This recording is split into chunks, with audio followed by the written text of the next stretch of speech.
وہ کل کے غم و عیش پہ کچھ حق نہیں رکھتا، جو آج خود افروز و جگر سوز نہیں ہے۔ وہ قوم نہیں لائق ہنگامہ فردا، جس قوم کی تقدیر میں امروز نہیں ہے۔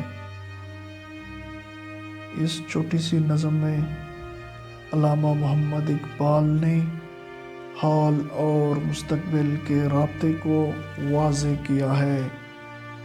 علامہ صاحب فرماتے ہیں، جو قوم آئندہ زمانے میں عروج کے لیے آج تیاری نہیں کرتی، وہ کبھی آئندہ زمانہ میں سر بلندی حاصل نہیں کر سکتی۔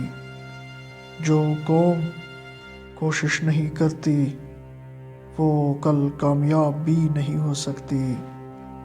جو قوم حال کی قدر نہیں کرتی، وہ موجودہ وقت کو ضائع کر دیتی ہے۔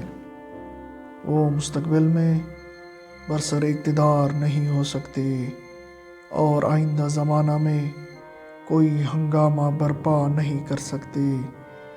غرض کس قوم کے مستقبل کا اندازہ اس قوم کی موجودہ حالات سے بآسانی سے کیا جا سکتا ہے۔ جو قوم آج غافل ہے، کل ضرور ناکام ہوگی۔ یہ نہیں ہو سکتا کہ ہم آج کا دن تو سونے میں ضائع کر دیں اور کل میدان جنگ میں کامیاب ہو جائیں۔